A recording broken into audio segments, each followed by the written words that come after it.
Well, a very good evening to each and every one of you. Welcome to this week's episode of Your Manchester, coming from here at the Lowry in Salford and also from our studio over in Manchester's Canal Street. We have got a show for you. We are literally going on the road tonight, though, as we bring you the magic of the musical that is Little Miss Sunshine.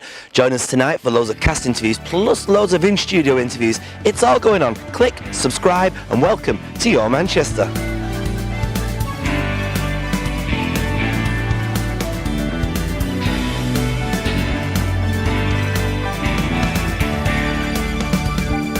We've come outside while the sun's here, everybody, and we have come to meet the CEO of Pride. Yes, indeed, it's that time again where we talk Manchester Pride. It's not long away, is it? Welcome, Mark. Thank you. It's not long at all. It comes around so much faster than you think it would. It does, and you've got new challenges this year. Yeah, new challenges, and new yet events. You're still smiling. You know what? It's the only way. It's the only way to get through. It's all that I know. What kind of things can we expect? Because we are imagining it's going to be bigger and better, isn't it? It's going to be bigger, that's for sure. Yeah, this year we've got 6 strands to the festival. So we've got Manchester Pride Parade. We've got Gay Village Party here in the heart, which will remain the heart and the hub of the festival. We've got Manchester Pride Live taking place at Mayfield. Then we have Youth Pride MCR, which is new for this year.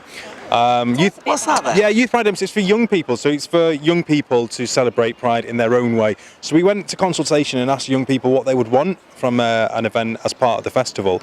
And they come up with some brilliant ideas, and we've curated two full days of activities. It's going to be a free to attend event for young people to celebrate who they are. Oh, fantastic. Now going back to the Mayfield, that is a great venue there. I've been in it a few times. It's going to be fantastic when you get kind of the acts into there. It is, it's quite awesome. The venue itself, one of the reasons that we chose it was its proximity to the Gay Village. We didn't want to step too far away, that was really important. And what we've been able to achieve over there is quite astounding. Yeah, we're gonna. And it's indoors as well, so no matter what the weather is, we're okay this year. Yes, well, it rains every year, as we know. Yeah. I remember when Steps came one year, I had my Stetson on, and that was the only thing that was keeping me dry. I was like, oh, good, thank God for that. Yeah, this year, so we've got indoor and we've got outdoor over there. And the same over here as well. We're hoping to still use some of the indoor space over here at the Gay Village Party. And this is where we'll see the opening ceremony for the festival. So just to remind people that the Gay Village is the heart of Manchester Pride Festival. Because a lot of people have had a whinge about it, haven't they? And the thing is, in my personal humble opinion, and that I've got an opinion, you've got to try something once to see if you like it. Absolutely. Haven't you? Yeah, and I think it's great. You have, and we had to innovate and change. Sadly, we can't control what's happening around us, in the environment around us. What we can do is ask people, what do you want from a Pride celebration? Yeah. What do you want the Pride Festival to be? We went to consultation, asked people, and we think we responded in a way which is really positive by giving people a choice of how to celebrate their Pride. And it's getting bigger and bigger, isn't it? It is, yeah, and it should do as well. Manchester is a pioneering city for all things LGBT equality. We're standing next to a memorial for Alan Turing just over there. And the B, of course, right behind us, in fact, yeah. So for us, it's important to make sure that we're up there with the world's best, putting Manchester on an international platform when it comes to campaigning for LGBT plus equality, and we should be damn proud of it as well. You look so calm and collective. Surely by now you should be running around like a blue something fly. You know what? I'm supported by a great team of staff and volunteers who help us to do the work that we're doing. I've got a clear idea on where it is that we're going, and so long as I have a plan, then I will always remain calm. And for those that don't know, you have got some wonderful acts appearing throughout the weekend, haven't you? Can you tell us who they are? Yeah, we've got Liberty X and Sarah also appearing in Sackville Gardens as part of the Gay Village Party. Over at Manchester Pride Live, we've got Basement Jacks, we've got Faithless, we've got Kim Petras, we've got Years and Years, and of course everybody's queen Ariana Grande is coming back to the city to celebrate LGBT plus life. That's why she wanted to be here, so we're really thrilled. Just how bigger it's getting each year. It is. That is epic. It really is. It's going to be one hell of a party. And for those that don't know, will you just tell us the dates that Manchester Pride's on? Yes, certainly. It's the 23rd to the 26th of August, the bank holiday weekend in August. What a way to celebrate, eh? We're in for a treat. Yay! Bring it on. Thank you very much for your time. Always a pleasure. And we'll fully see you very, very soon. You will do. Have a wonderful Pride. Thank you. Oh, David. Hello. Thank you for joining us. Pleasure.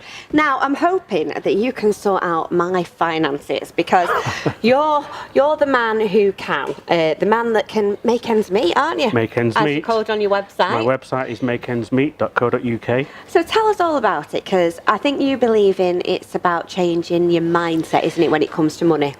Well, it's not just that. It's from way back when I worked in the environmental sector and we were taught to reuse, recycle things. So I come from a background of not wasting things, basically.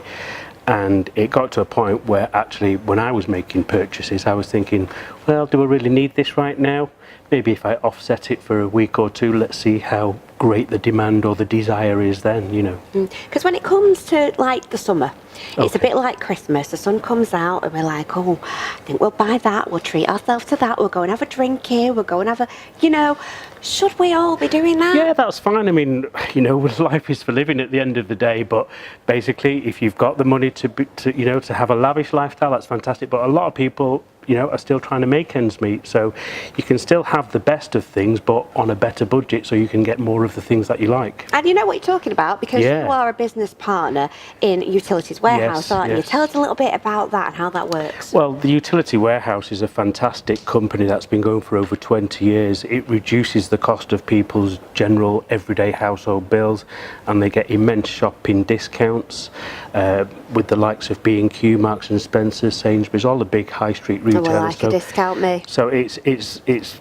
very likely that I save people in the order of, you know, £1,000 plus a year. So that's a family holiday.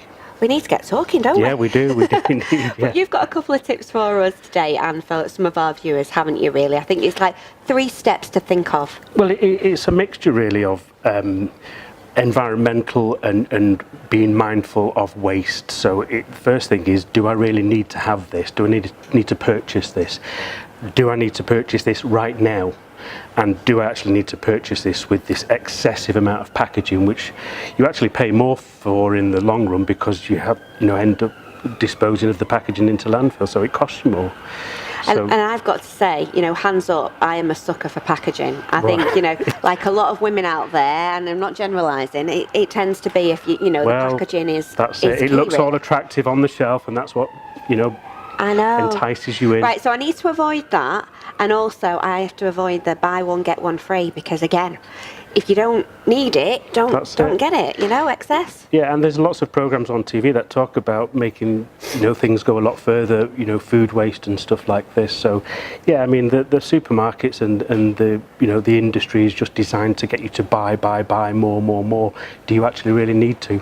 Oh, well, you'll have to come on again and tell us a few tips. But if anybody wants to get in touch with you to talk about kind of like how they can save here and there, you don't need Martin Lewis. We've got Dave Chapman. Yeah, the Make Ends Meet man. Yes, the Make Ends Meet man. I love that. But how can we get in touch with you? So you can give me a call. My telephone number is 07940 895 811, or go onto my website, makeendsmeet.co.uk.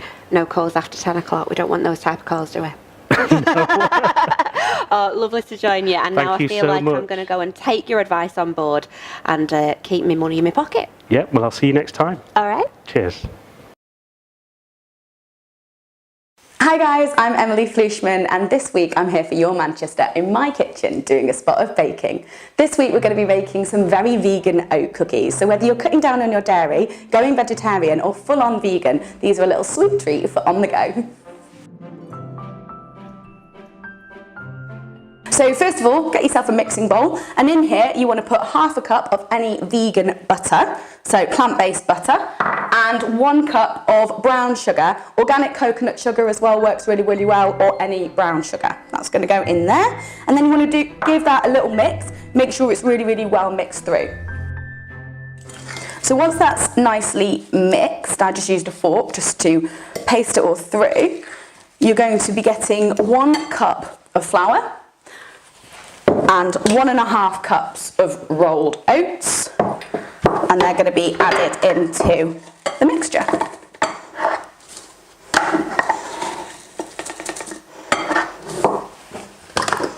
And then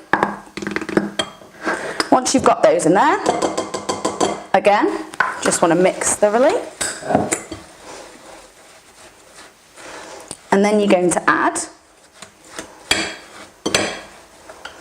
2 tablespoons of maple syrup,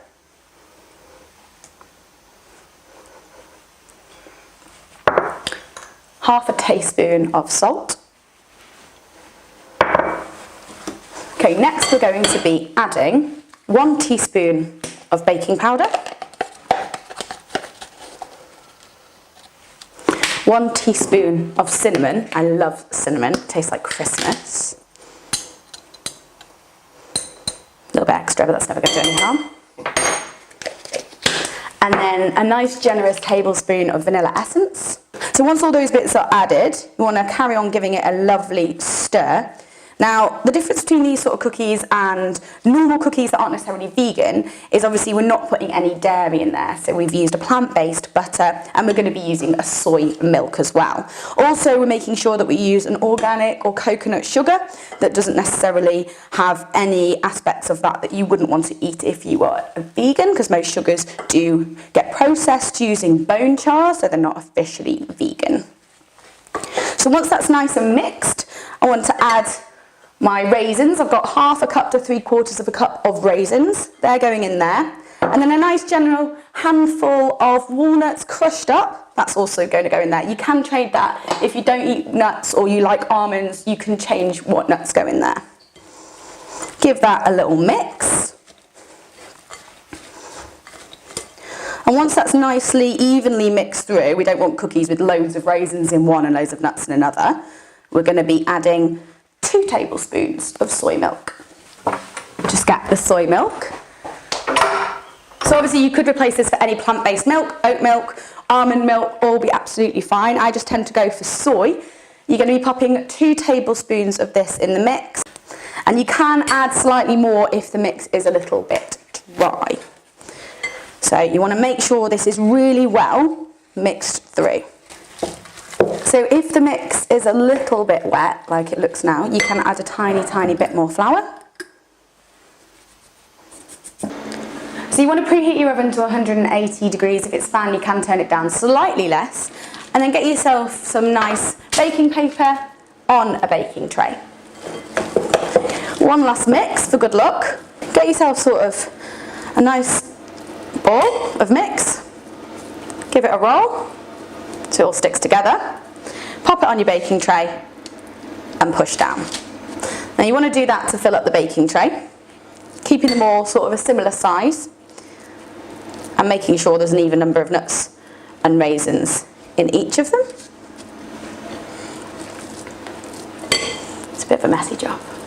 So pop these in an oven for 15 to 20 minutes.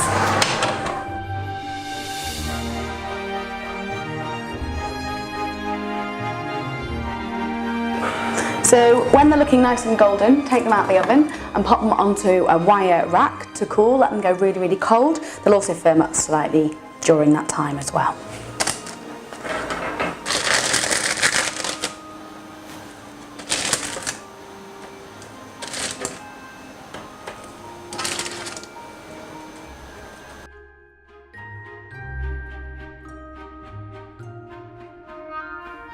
So there you go, our very vegan oat and raisin cookies. Less than 15 minutes and you've got a sweet treat with a cup of tea or a quick on-the-go breakfast snack. Give them a go and I'll see you next week for more vegan recipes. Well, what a fabulous episode that was. We spoke to some of the cast of Little Miss Sunshine. We spoke to loads of other guests as well. Sad to say, though, next week our show's taking a little vacation, a little breakaway, and we will be joined by Miss Emily Fleeshman, co-host with me, so that should be exciting. We've got loads for you. Remember, click, subscribe, and like, and do everything you possibly can to make this wonderful programme known simply as Your Manchester, Your Manchester.